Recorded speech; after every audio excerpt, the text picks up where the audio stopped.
أعوذ بالله من الشيطان الرجيم بسم الله الرحمن الرحيم ألف لام ميم ذلك الكتاب لا ريب فيه هدى للمتقين الذين يؤمنون بالغيب ويقيمون الصلاة ومما رزقناهم ينفقون والذين يؤمنون بما أنزل إليك وما أنزل من قبلك وبالآخرة هم يوقنون أولئك على هدى من ربهم وأولئك هم المفلحون إن الذين كفروا سواء عليهم أأنذرتهم أم لم تنذرهم لا يؤمنون ختم الله على قلوبهم وعلى سمعهم وعلى أبصارهم غشاوة ولهم عذاب عظيم ومن الناس من يقول آمنا بالله وباليوم الآخر وما هم بمؤمنين يخادعون الله والذين آمنوا وما يخدعون إلا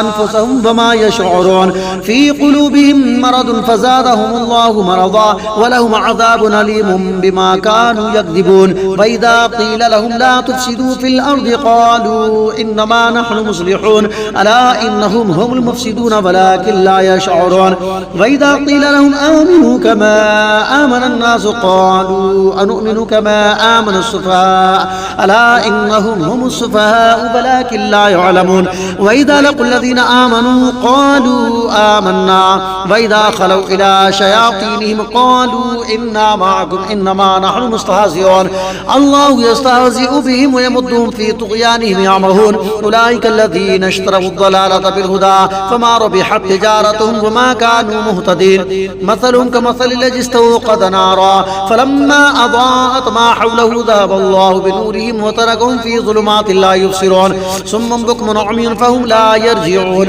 أو كصيب من السماء فيه ظلمات ورعد وبرق يجعلون أصابعهم في آذانهم من الصواعق حذر الموت والله محيط بالكافرين يكاد البرق يخطف أبصارهم كلما أضاء لهم مشوا فيه وإذا أظلم عليهم قاموا ولو شاء الله لذهب بسمعهم وأبصارهم إن الله على كل شيء قدير يا أيها الناس اعبدوا ربكم الذي خلقكم والذين من قبلكم لعلكم تتقون الذي جعل لكم الأرض فراشا والسماء بناء وأنزل من السماء ماء فأخرج به من الثمرات رزقا لكم فلا تجعلوا لله أندادا وأنتم تعلمون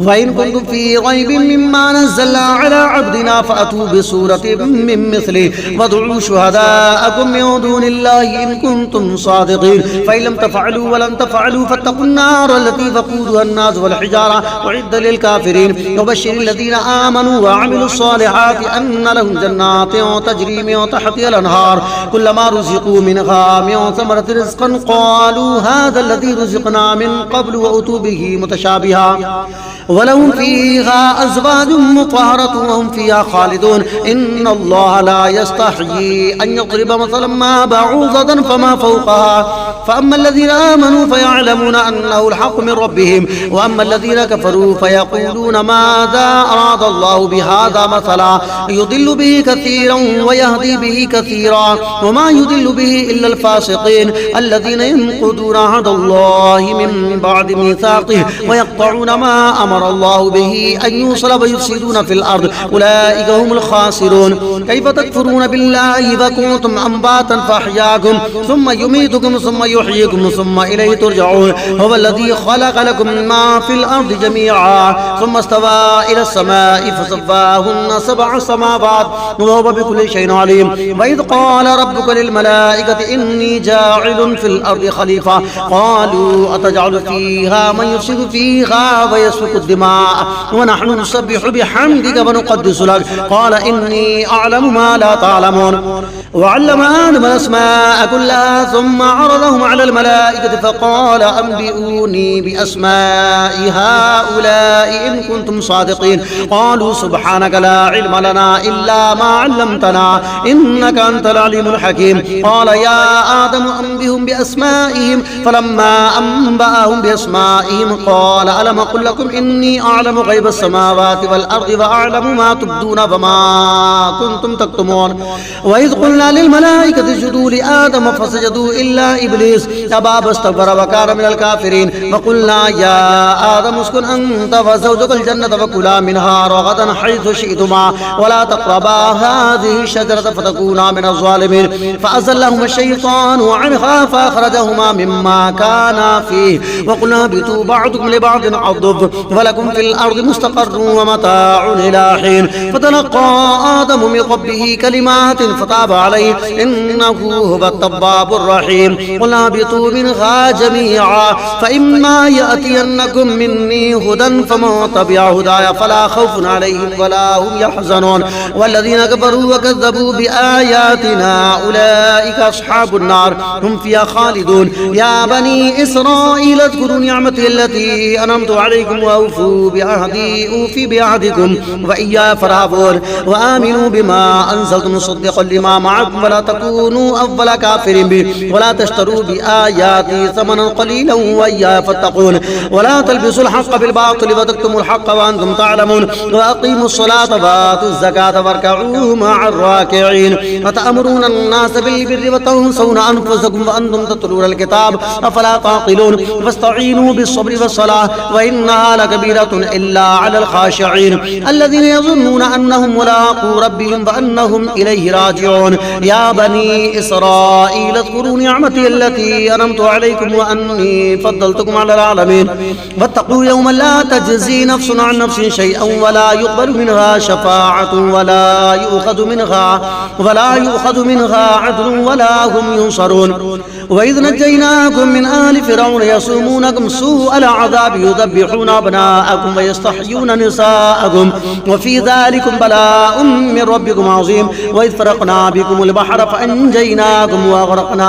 آل فرعون وأنتم تنظرون وإذ وعدنا موسى 40 ليلة ثم اتخذتم العجل من بعده وأنتم ظالمون ثم عفونا عنكم من بعد ذلك لعلكم تشكرون وإذا آتينا موسى الكتاب والفرقان لعلكم تهتدون وإذ قال موسى لقومه يا قوم إنكم ظلمتم أنفسكم باتخاذكم العجل فتوبوا إلى بارئكم فاقتلوا أنفسكم ذلكم خير لكم عند بارئكم فتاب عليكم إنه هو التواب الرحيم وإذ قلتم يا موسى لن نؤمن لك حتى نرى الله جهرة فأخذتكم الصاعقة وأنتم تنظرون ثم بعثناكم من بعد موتكم لعلكم تشكرون وظللنا عليكم الغمام وأنزلنا عليكم المن والسلوى كلوا من طيبات ما رزقناكم وما ظلمونا ولكن كانوا أنفسهم يظلمون وإذ قلنا ادخلوا هذه القرية فكلوا منها حيث شئتم رغدا وادخلوا الباب سجدا وقولوا حطة نغفر لكم خطاياكم وسنزيد المحسنين فبدل الذين ظلموا قولا غير الذي قيل لهم فأنزلنا على الذين ظلموا رجزا من السماء بما كانوا يفسقون وإذ استسقى موسى لقومه فقلنا اضرب بعصاك الحجر فانفجرت منه 12 عينا قد علم كل أناس مشربهم كلوا واشربوا من رزق الله ولا تعثوا في الأرض مفسدين وإذ قلتم يا موسى لن نصبر على طعام واحد فادع لنا ربك يخرج لنا مما تنبت الأرض من بقلها وقثائها وفومها وعدسها وبصلها قال تستبدلون الذي هو أدنى بالذي هو خير اهبطوا مصرا فإن لكم ما سألتم وضربت عليهم الذلة والمسكنة وباءوا بغضب من الله ذلك بأنهم كانوا يكفرون بآيات الله ويقتلون النبيين بغير الحق ذلك بما عصوا وكانوا يعتدون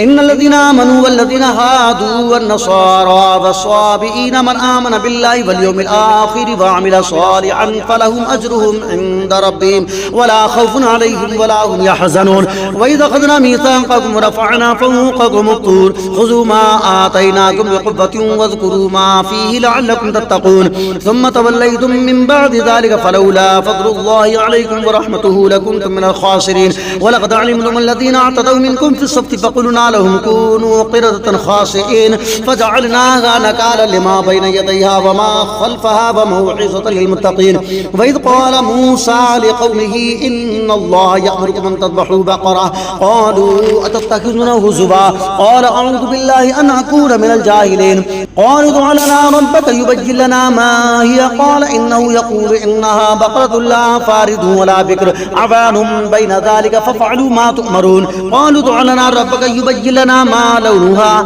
قال إنه يقول إنها بقرة صفراء فاقع لونها تسر الناظرين قالوا ادع لنا ربك يبين لنا ما هي إن البقرة تشابه علينا وإنا إن شاء الله لمهتدون قال إنه يقول إنها بقرة لا ذلول تثير الأرض ولا تسقي الحرث مسلمة لا شية فيها قالوا الآن جئت بالحق فذبحوها وما كادوا يفعلون وإذ قتلتم نفسا فادارأتم فيها والله مخرج ما كنتم تكتمون فقلنا اضربوه ببعضها كذلك يحيي الله الموتى ويريكم آياته لعلكم تعقلون ثم قست قلوبكم من بعد ذلك فهي كالحجارة أو أشد قسوة وإن من الحجارة لما يتفجر منه الأنهار وإن منها لما يشقق فيخرج منه الماء وإن منها لما يهبط من خشية الله وما الله بغافل عما تعملون أفتطمعون أن يؤمنوا لكم وقد كان فريق منهم يسمعون كلام الله ثم يحرفونه من بعد ما عقلوه وهم يعلمون وإذا لقوا الذين آمنوا قالوا آمنا وإذا خلا بعضهم إلى بعض قالوا أتحدثونهم بما فتح الله عليكم ليحاجوكم به عند ربكم أفلا تعقلون أفلا يعلمون أن الله يعلم ما يسرون وما يعلنون ومنهم أميون لا يعلمون الكتاب إلا أماني وإنهم إلا يظنون فويل للذين يكتبون الكتاب بأيديهم ثم يقولون هذا من عند الله ليشتروا به ثمنا قليلا فويل لهم مما كتبت أيديهم وويل لهم مما يكسبون وقالوا لو تمسنا النار إلا أياما معدودة قل اتخذتم عند الله عهدا فليخلف الله عهده أم تقولون على الله ما لا تعلمون بلى من كسب سيئة وأحاطت به خطيئته فأولئك أصحاب النار هم فيها خالدون والذين آمنوا وعملوا الصالحات أولئك أصحاب الجنة هم فيها خالدون وإذا أخذنا ميثاق بني إسرائيل لا تعبدون إلا الله وبالوالدين إحسانا وذي القربى واليتامى والمساكين وقولوا للناس حسنا وأقيموا الصلاة وآتوا الزكاة ثم توليتم إلا قليلا منكم وأنتم معرضون وإذا أخذنا ميثاقكم لا تسفكون دماءكم ولا تخرجون أنفسكم من دياركم ثم أقررتم وأنتم تشهدون ثم أنتم هؤلاء تقتلون أنفسكم وتخرجون فريقا منكم من ديارهم تظاهرون عليهم بالإثم والعدوان وإن يأتوكم سارى تفادوهم وهو محرم عليكم إخراجهم أفتؤمنون ببعض الكتاب وتكفرون ببعض فما جزاء من يفعل ذلك منكم إلا خزي في الحياة الدنيا ويوم القيامة يردون إلى أشد العذاب وما الله بغافل عما تعملون أولئك الذين اشتروا الحياة الدنيا بالآخرة فلا يخفف عنهم العذاب ولا هم ينصرون ولقد آتينا موسى الكتاب وقفينا من بعده بالرسل وآتينا عيسى ابن مريم البينات وأيدناه بروح القدس أفكلما جاءكم رسول بما لا تهوى أنفسكم استكبرتم ففريقا كذبتم وفريقا تقتلون وقالوا قلوبنا غلف بل لعنهم الله بكفرهم فقليلا ما يؤمنون ولما جاءهم كتاب من عند الله مصدق لما معهم وكانوا من قبل يستفتحون على الذين كفروا فلما جاءهم ما عرفوا كفروا به فلعنة الله على الكافرين بئس ما اشتروا به أنفسهم أن يكفروا بما أنزل الله بغيا أن ينزل الله من فضله على من يشاء من عباده فباءوا بغضب على غضب وللكافرين عذاب مهين وإذا قيل لهم آمنوا بما أنزل الله قالوا نؤمن بما أنزل علينا ويكفرون بما براءه وهو الحق مصدقا لما معهم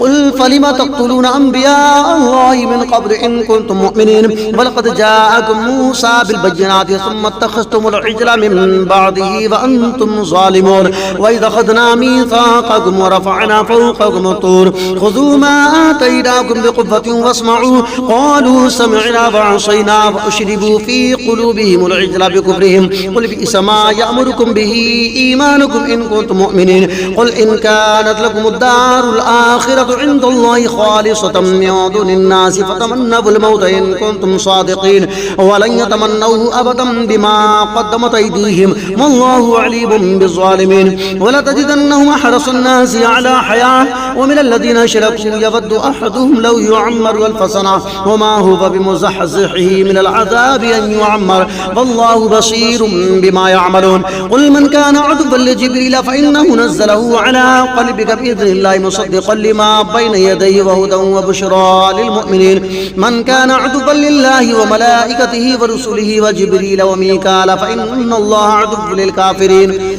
ولقد أنزلنا إليك آيات بينات وما يكفر بها إلا الفاسقون أفكلما عاهدوا عهدا نبذه فريق منهم بل أكثرهم لا يؤمنون ولما جاءهم رسول من عند الله مصدق لما معهم نبذ فريق من الذين أوتوا الكتاب كتاب الله وراء ظهورهم كأنهم لا يعلمون واتبعوا ما تتلو الشياطين على ملك سليمان وما كفر سليمان ولكن الشياطين كفروا يعلمون الناس السحر وما أنزل على الملكين ببابل هاروت وماروت وما يعلمان من أحد حتى يقولا إنما نحن فترة فلا تكفر فيتعلمون منهما ما يفرقون به بين المرء وزوجه وما هم بضارين به من أحد إلا بإذن الله ويتعلمون ما يضرهم ولا ينفعهم ولقد علموا لمن اشتراه ما له في الآخرة من خلاق ولبئس ما شروا به أنفسهم لو كانوا يعلمون ولو أنهم آمنوا واتقوا لمثوبة من عند الله خير لو كانوا يعلمون يا أيها الذين آمنوا لا تقولوا راعنا وقولوا انظرنا فاسمعوا وللكافرين عذاب أليم ما يود الذين كفروا من أهل الكتاب ولا المشركين أن ينزل عليكم من خير من ربكم والله يختص برحمته من يشاء والله ذو الفضل العظيم ما ننسخ من آية أو ننسها نأتي بخير منها أو مثلها ألم تعلم أن الله على كل شيء قدير ألم تعلم أن الله له ملك السماوات والأرض وما لكم من دون الله من ولي ولا نصير أم تريدون أن تسألوا رسولكم كما سئل موسى من قبل ومن يتبدل الكفر بالإيمان فقد ضل سواء السبيل ود كثير من أهل الكتاب لو يردونكم من بعد إيمانكم كفارا حسدا من عند أنفسهم من بعد ما تبين لهم الحق فاعفوا واصفحوا حتى يأتي الله بأمره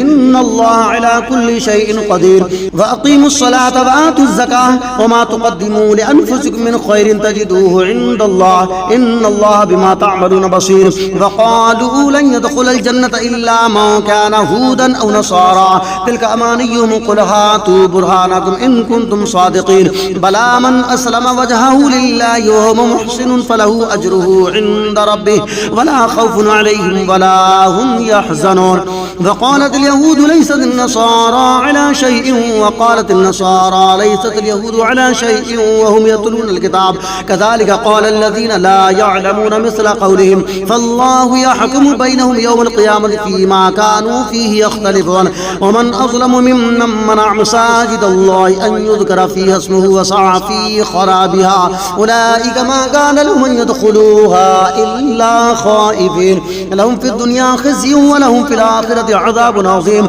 ولله المشرق والمغرب فأينما تولوا فثم وجه الله إن الله واسع عليم وقالوا اتخذ الله ولدا سبحانه بل له ما في السماوات والأرض كل له قانتون بديع السماوات والأرض وإذا قضى أمرا فإنما يقول له كن فيكون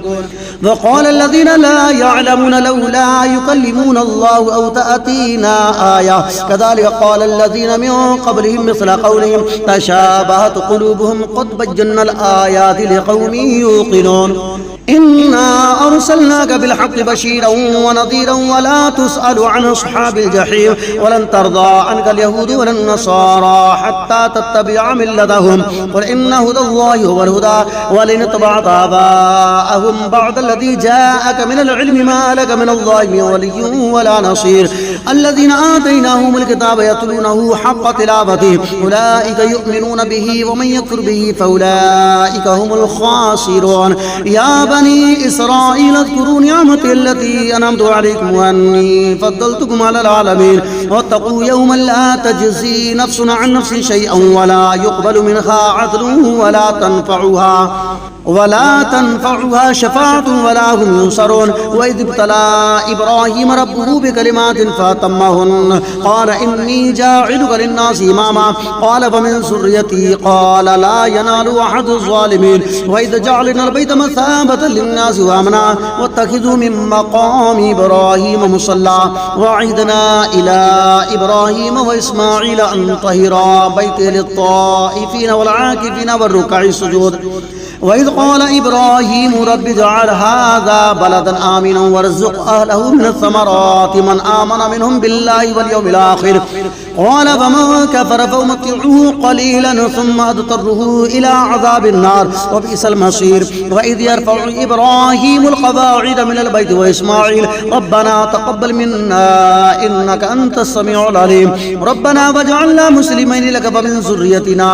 أمة مسلمة لك وأرنا مناسكنا وتب علينا إنك أنت التواب الرحيم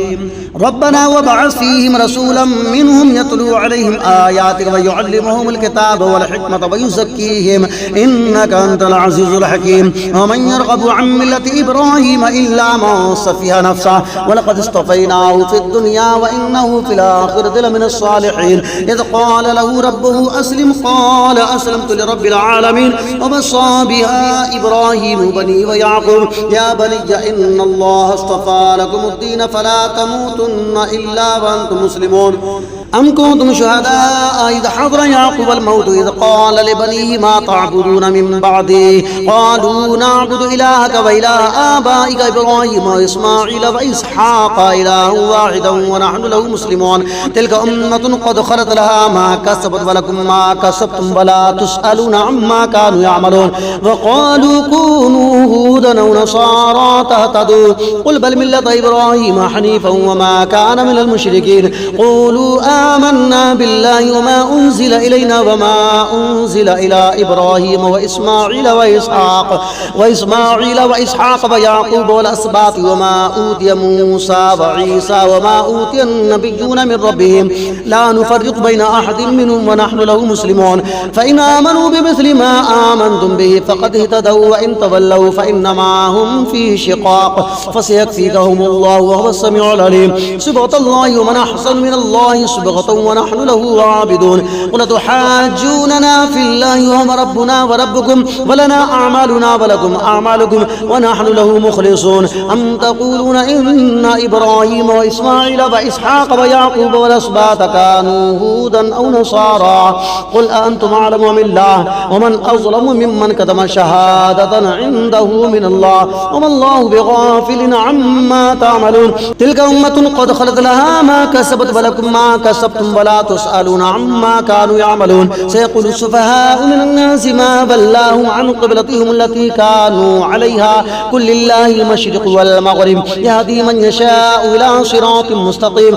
وكذلك جعلناكم أمة وسطا لتكونوا شهداء على الناس ويكون الرسول عليكم شهيدا وما جعلنا القبلة التي كنت عليها إلا لنعلم من يتبع الرسول ممن ينقلب على عقبيه وإن كانت لكبيرة إلا على الذين هدى الله وما كان الله ليضيع إيمانكم إن الله بالناس لرؤوف رحيم قد نرى تقلب وجهك في السماء فلنولينك قبلة ترضاها فول وجهك شطر المسجد الحرام وحيث ما كنتم فولوا وجوهكم شطرا وإن الذين أوتوا الكتاب ليعلمون أنه الحق من ربهم وما الله بغافل عما يعملون ولئن أتيت الذين أوتوا الكتاب بكل آية ما تبعوا قبلتك وما أنت بتابع قبلتهم وما بعضهم بتابع قبلة بعض ولئن اتبعت آباءهم من بعد ما جاءك من العلم إنك إذا لمن الظالمين الذين آتيناهم الكتاب يعرفونه كما يعرفون أبناءهم وإن فريقا منهم ليكتمون الحق فهم يعلمون الحق من ربك فلا تكونن من الممترين ولكل وجهة هو موليها فاستبقوا الخيرات أينما تكونوا يأتي بكم الله جميعا إن الله على كل شيء قدير ومن حيث خرجت فول وجهك شطر المسجد الحرام وإنه للحق من ربك وما الله بغافل عما تعملون ومن حيث خرجت فول وجهك شطر المسجد الحرام وحيث ما كنتم فولوا وجوهكم شطره لئلا يكون للناس عليكم حجة إلا الذين ظلموا منهم فلا تخشوا فاخشوهم واخشوني ولأتم نعمتي عليكم ولعلكم تهتدون كما أرسلنا فيكم رسولا منكم يتلو عليكم آياتنا ويزكيكم ويعلمكم الكتاب والحكمة ويعلمكم ما لم تكونوا تعلمون فاذكروني أذكركم واشكروا لي ولا تكفرون يا أيها الذين آمنوا استعينوا بالصبر والصلاة إن الله مع الصابرين ولا تقولوا لمن يقتل في سبيل الله أموات بل أحياء ولكن لا تشعرون ولنبلونكم بشيء من الخوف والجوع ونقص من الأموال والأنفس والثمرات وبشر الصابرين الذين إذا أصابتهم مصيبة قالوا إنا لله وإنا إليه راجعون أولئك عليهم صلوات من ربهم ورحمة وأولئك هم المهتدون إن الصفا والمروة من شعائر الله فمن حج البيت فاعتمر فلا جناح عليه أن يطوف بهما ومن تطوع خيرا فإن الله شاكر عليم إن الذين يكتمون ما أنزلنا من البينات والهدى من بعد ما بينا للناس في الكتاب أولئك يلعنهم الله ويلعنهم اللاعنون إلا الذين تابوا وأصلحوا وبجنوا فأولئك أتوب عليهم وأنا التواب الرحيم إن الذين كفروا وماتوا وهم كفار أولئك عليهم لعنة الله والملائكة والناس أجمعين خالدين فيها لا يخفف عنهم العذاب ولا هم ينظرون وإلهكم إله واحد لا إله إلا هو الرحمن الرحيم إن في خلق السماوات والأرض واختلاف الليل والنهار والفلك التي تجري في البحر بما ينفع الناس وما أنزل الله من السماء من ماء فأحيا به الأرض بعد موتها وبث فيها من كل دابة وتصريف الرياح والسحاب المسخر بين السماء والأرض لآيات لقوم يعقلون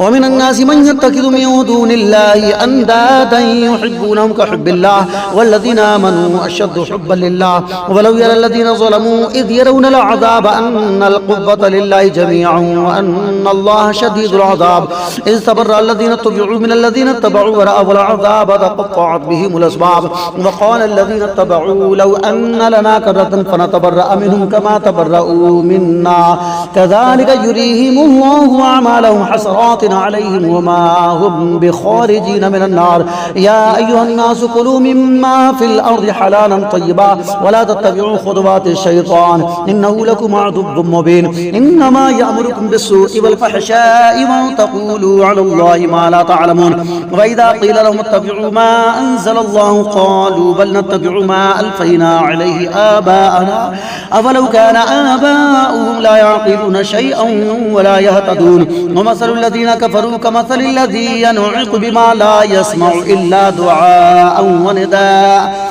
صم بكم عمي فهم لا يعقلون يا أيها الذين آمنوا كلوا من طيبات ما رزقناكم واشكروا لله إن كنتم إياه تعبدون إنما حرم عليكم الميتة والدم ولحم الخنزير وما أهل به لغير الله فمن اضطر غير باغ ولا عاد فلا إثم عليه إن الله غفور رحيم إن الذين يكتمون ما أنزل الله من الكتاب ويشترون به ثمنا قليلا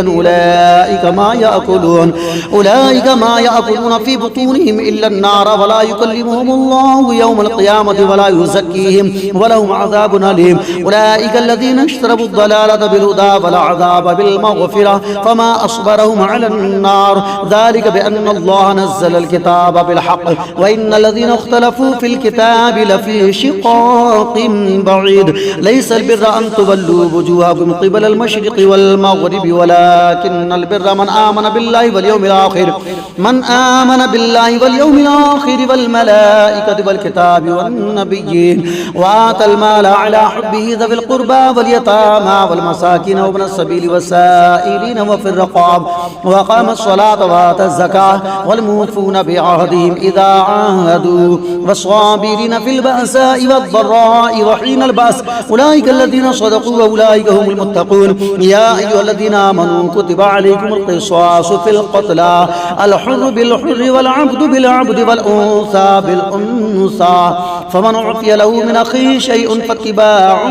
بالمعروف وأداء إليه بإحسان ذلك تخفيف من ربكم ورحمة فمن اعتدى بعد ذلك فله عذاب أليم ولكم في القصاص حياة يا أولي الألباب لعلكم تتقون كتب عليكم إذا حضر أحدكم الموت إن ترك خيرا الوصية للوالدين والأقربين بالمعروف حقا على المتقين فمن بدله بعدما سمعه فإنما إثمه على الذين يبدلونه إن الله سميع عليم فمن خاف من موص جنفا أو إثما فأصلح بينهم فلا إثم عليه إن الله غفور رحيم يا أيها الذين آمنوا كتب عليكم الصيام كما كتب على الذين من قبلكم لعلكم تتقون أياما معدودات فمن كان منكم مريضا أو على سفر فعدة من أيام أخر وعلى الذين يطيقونه فدية طعام مسكين فما تطبع خيرا فهو خير له وأن تصوموا خير لكم إن كنتم تعلمون شهر رمضان الذي أنزل فيه القرآن هدى للناس وبينات من الهدى والفرقان فمن شهد منكم الشهر فليصمه ومن كان مريضا أو على سفر فعدة من أيام أخر يريد الله بكم اليسر ولا يريد بكم العسر ولتكملوا العدة ولتكبروا الله على ما هداكم ولعلكم تشكرون وإذا سألك عبادي عني فإني قريب أجيب دعوة الداعي إذا دعاني فليستجيبوا لي وليؤمنوا بي لعلهم يرشدون أحل لكم ليلة الصيام الرفث إلى نسائكم هن لباس لكم وأنتم لباس لهن علم الله أنكم كنتم تختانون أنفسكم فتاب عليكم وعفى عنكم فالآن باشروهن وابتغوا ما كتب الله لكم وكلوا واشربوا حتى يتبين لكم الخيط الأبيض من الخيط الأسود من الفجر ثم أتموا الصيام إلى الليل ولا تباشروهن وأنتم عاكفون في المساجد تلك حدود الله فلا تقربوها كذلك يبين الله آياته للناس لعلهم يتقون ولا تأكلوا أموالكم بينكم بالباطل وتدلوا بها إلى الحكام لتأكلوا فريقا من أموال الناس بالإثم وأنتم تعلمون يسألونك عن الأهلة قل هي مواقيت للناس والحج وليس البر بأن تأتوا البيوت من ظهورها ولكن البر من اتقى وأتوا البيوت من أبوابها واتقوا الله لعلكم تفلحون وقاتلوا في سبيل الله الذين يقاتلونكم ولا تعتدوا إن الله لا يحب المعتدين واقتلوهم حيث ثقفتموهم فأخرجوهم من حيث أخرجوكم والفتنة أشد من القتل ولا تقاتلوهم عند المسجد الحرام حتى يقاتلوكم فيه فإن قاتلوكم فاقتلوهم كذلك جزاء الكافرين فإن انتهوا فإن الله غفور رحيم وقاتلوهم حتى لا تكون فتنة ويكون الدين لله فإن انتهوا فلا عدوان إلا على الظالمين الشهر الحرام بالشهر الحرام والحرمات قصاص فمن اعتدى عليكم فاعتدوا عليه بمثل ما اعتدى عليكم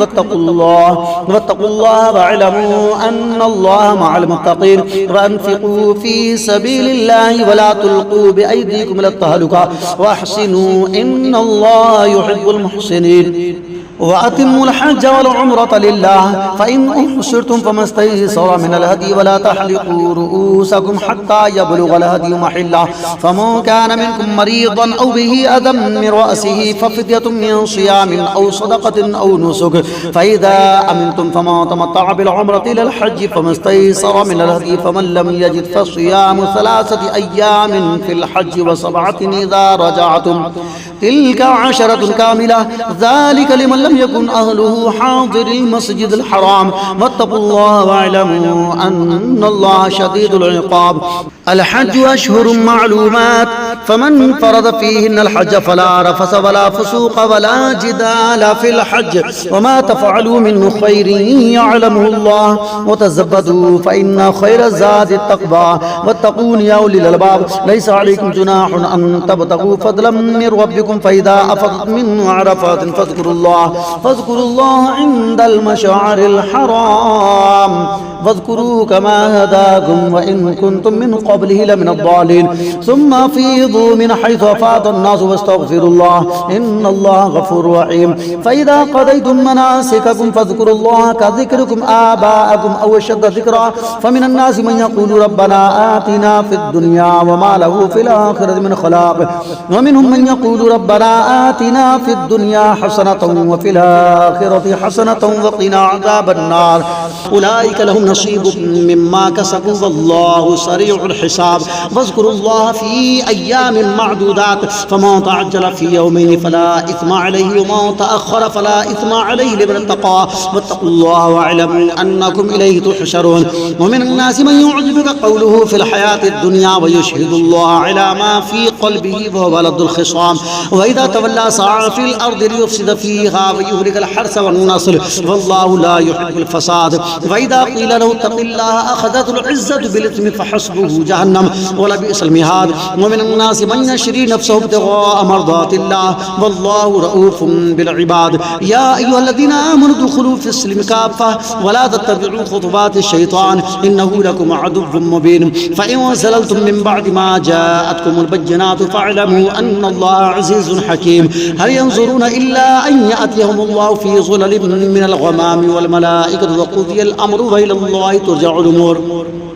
سل بني إسرائيل كما آتيناهم من آية بينة ومن يبدل نعمة الله من بعد ما جاءته فإن الله شديد العقاب زين للذين كفروا الحياة الدنيا ويسخرون من الذين آمنوا والذين اتقوا فوقهم يوم القيامة والله يرزق من يشاء بغير حساب كانوا الناس أمة واحدة فبعث الله النبيين مبشرين ومنذرين وأنزل معهم الكتاب بالحق ليحكم بين الناس فيما اختلفوا فيه وما اختلف فيه إلا الذين أوتوه من بعد ما جاءتهم البينات بغيا بينهم فهدى الله الذين آمنوا لما اختلفوا فيه من الحق بإذنه والله يهدي من يشاء إلى صراط مستقيم أم حسبتم أن تدخلوا الجنة ولما يأتكم مثل الذين خلوا من قبلكم مستهم البأساء والضراء وزلزلوا حتى يقول الرسول والذين آمنوا معه متى نصر الله ألا إن نصر الله قريب يسألونك ماذا ينفقون قل ما أنفقتم من خير فللوالدين والأقربين واليتامى والمساكين وابن السبيل وما تفعلوا من خير فإن الله به عليم كتب عليكم القتال وهو كره لكم وعسى أن تكرهوا شيئا وهو خير لكم وعسى أن تحبوا شيئا وهو شر لكم والله يعلم وأنتم لا تعلمون يسألونك عن الشهر الحرام قتال فيه قل قتال فيه كبير وصد عن سبيل الله وكفر به والمسجد الحرام وإخراج أهله منه أكبر عند الله والفترة أكبر من القتل ولا يزالون يقاتلونكم حتى يردوكم عن دينكم إن استطاعوا ومن يرتد منكم عن دينه فيمت وهو كافر فأولئك حبطت أعمالهم في الدنيا والآخرة وأولئك أصحاب النار هم فيها خالدون إن الذين آمنوا والذين هاجروا وجاهدوا في سبيل الله أولئك يرجون رحمة الله والله غفور رحيم يسألونك عن الخمر والميسر قل فيهما إثم كبير ومنافع للناس وإثمهما أكبر من نفعهما ويسألونك ماذا ينفقون قل العفو كذلك يبين الله لكم الآيات لعلكم تتفكرون في الدنيا والآخرة ويسألونك عن اليتامى قل إصلاح لهم خير وإن تخالطوهم فإخوانكم والله يعلم المفسد من المصلح ولو شاء الله لعنتكم إن الله عزيز حكيم ولا تنكحوا المشركات حتى يؤمنن ولامة مؤمنة خير من مشركة ولو أعجبتكم ولا تنكحوا المشركين حتى يؤمنوا ولا عبد مؤمن خير من مشرك ولو أعجبكم أولئك يدعون إلى النار والله يدعو إلى الجنة والمغفرة بإذنه ويبين آياته للناس لعلهم يتذكرون ويسألونك عن المحيض قل وأذى فاعتزلوا النساء في المحيض ولا تقربوهن حتى يطهرن فإذا تطهرن فأتوهن من حيث أمركم الله إن الله يحب التوابين ويحب المتطهرين نساؤكم حرث لكم فأتوا حرثكم أن شئتم وقدموا لأنفسكم واتقوا الله واعلموا أنكم ملاقوه وبشر المؤمنين ولا تجعلوا الله عرضة لأيمانكم أن تبروا وتتقوا وتصلحوا بين الناس الناس والله سميع عليم لا يؤاخذكم الله باللغو في أيمانكم ولكن يؤاخذكم بما كسبت قلوبكم والله غفور حليم للذين يؤلون من نسائهم تربص 4 أشهر فإن فاءوا فإن الله غفور رحيم وإن عزموا الطلاق فإن الله سميع عليم والمطلقات يتربصن بأنفسهن 3 قروء ولا يحل لهن أن يكتمن ما خلق الله في أرحامهن إن كن يؤمن بالله واليوم الآخر وبعولتهن أحق بردهن في ذلك إن أرادوا إصلاحا ولهن مثل الذي عليهن بالمعروف وللرجال عليهن درجة والله عزيز حكيم الطلاق مرتان فإمساك بمعروف أو تسريح بإحسان ولا يحل لكم أن تأخذوا مما آتيتموهن شيئا إلا أن يخافا ألا يقيما حدود الله فإن خفتم ألا يقيما حدود الله فلا جناح عليهما فيما افتدت به تلك حدود الله فلا تعتدوها ومن يتعد حدود الله فأولئك هم الظالمون فإن طلقها فلا تحل له من بعد حتى تنكح زوجا غيره فإن طلقها فلا جناح عليهما أن يتراجعا إن ظنا أن يقيما حدود الله وتلك حدود الله يبينها لقوم يعلمون وإذا طلقتم النساء فبلغن أجلهن فأمسكوهن بمعروف أو سرحوهن بمعروف ولا تمسكوهن ضرارا لتعتدوا ومن يفعل ذلك فقد ظلم نفسه ولا تتخذوا آيات الله هزوا واذكروا نعمة الله عليكم وما أنزل عليكم من الكتاب والحكمة يعظكم به واتقوا الله واعلموا أن الله بكل شيء عليم وإذا طلقتم النساء فبلغن أجلهن فلا تعذلوهن أن ينكحن أزواجهن إذا تراضوا بينهم بالمعروف ذلك يوعظ به من كان منكم يؤمن بالله واليوم الآخر ذلكم أزكى لكم وأطهر والله يعلم وأنتم لا تعلمون والوالدات يرضعن أولادهن حولين كاملين لمن أراد أن يتم الرضاعة وعلى المولود له رزقهن وكسبتهن بالمعروف لا تكلف نفس إلا وسعها لا تضار والدة بولدها ولا مولود له بولده وعلى الوارث مثل ذلك فإن أراد فصالا عن تراض منهما وتشاور فلا جناح عليهما وإن أردتم أن تسترضعوا أولادكم فلا جناح عليكم إذا سلمتم ما آتيتم بالمعروف واتقوا الله واعلموا أن الله بما تعملون بصير والذين يتوفون منكم ويذرون أزواجا يتربصن بأنفسهن 4 أشهر و10 فإذا بلغن أجلهن فلا جناح عليكم فيما فعلن في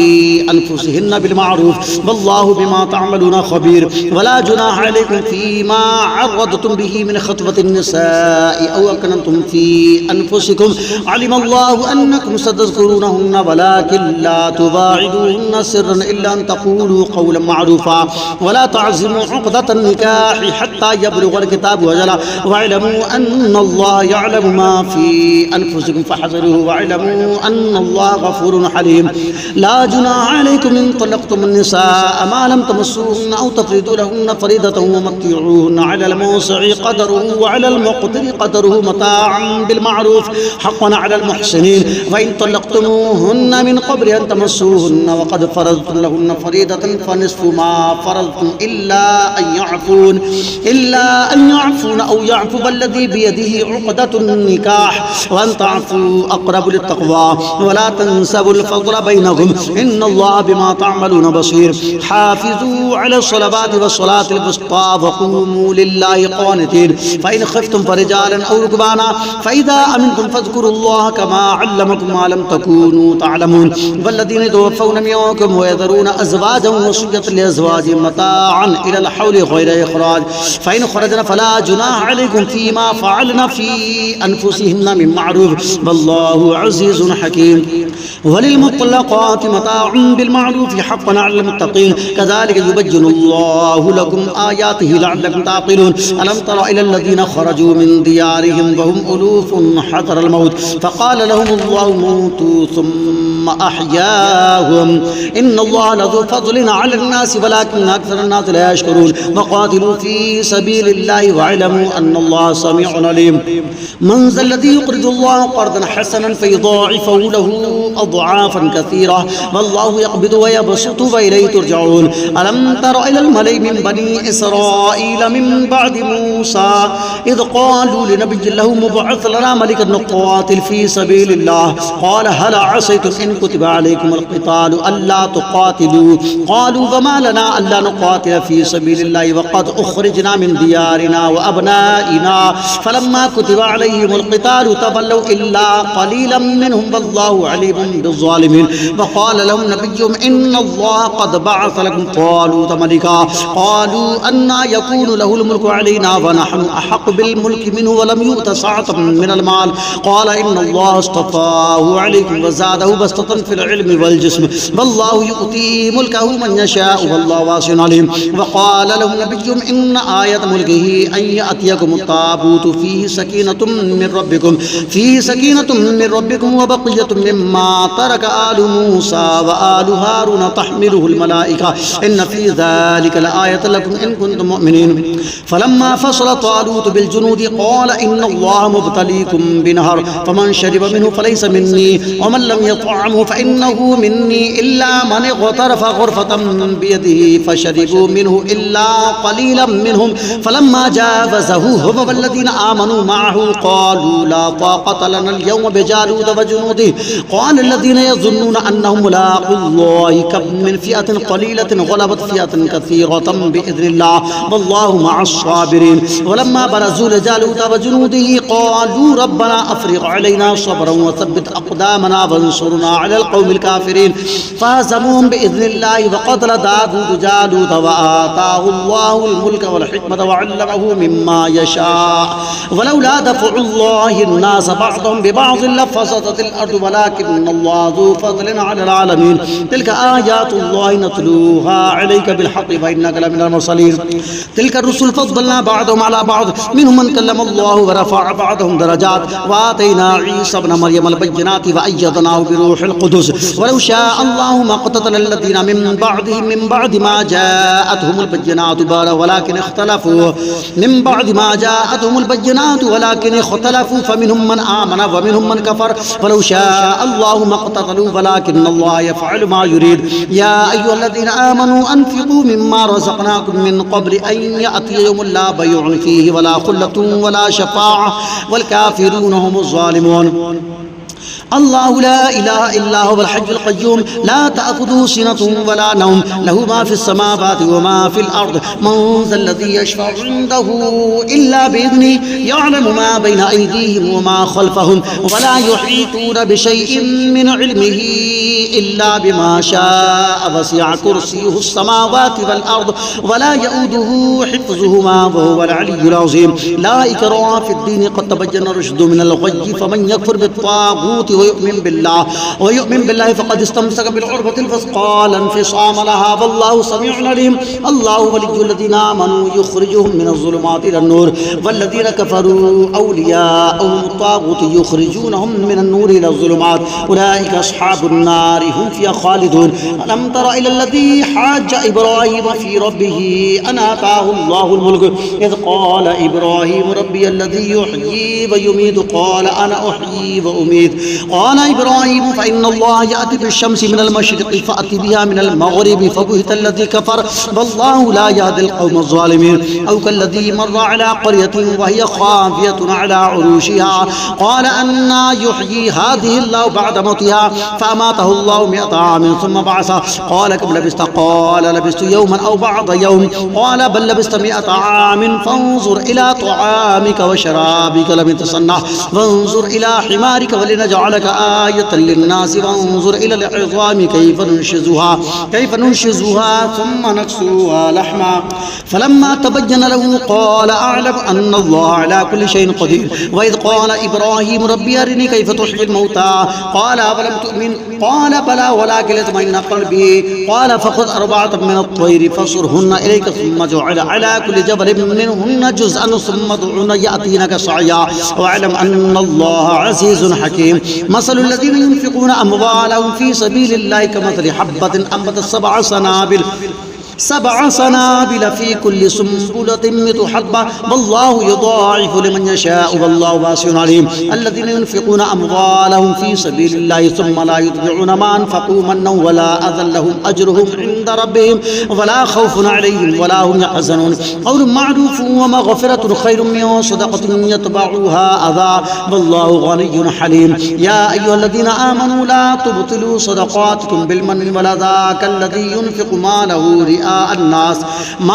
رئاء الناس ولا يؤمن بالله واليوم الآخر فمثله كمثل صفوان عليه تراب فأصابه وابل فتركه صلدا لا يقدرون على شيء مما كسبوا والله لا يهدي القوم الكافرين ومثل الذين ينفقون أموالهم ابتغاء مرضات الله وتثبيتا من أنفسهم كمثل جنة برغبة أصابها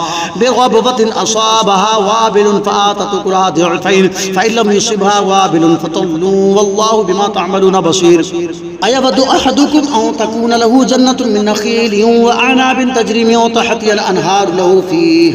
له فيها من كل الثمرات وأصابه الكبر وله ذرية ضعفاء فأصابها عصار فيه نار فاحترقت كذلك يبين الله لكم الآيات لعلكم تتفكرون يا أيها الذين آمنوا أنفقوا من طيبات ما كسبتم ومما أخرجنا لكم من الأرض ولا تيمموا الخبيث منه تنفقون ولستم بآخذيه إلا أن تغمضوا فيه واعلموا أن الله غني حميد الشيطان يعدكم الفقر ويأمركم بالفحشاء والله يعدكم مغفرة منه وفضلا والله واسع عليم يؤتي الحكمة من يشاء ومن يؤتى الحكمة فقد أوتي خيرا كثيرا وما يذكر إلا أولو الألباب وما أنفقتم من نفقة أو نذرتم من نذر فإن الله يعلم وما للظالمين من أنصار إن تبدوا الصدقات فنعما هي وإن تخفوها وتؤتوها الفقراء فهو خير لكم ويكفر عنكم من سيئاتكم والله بما تعملون خبير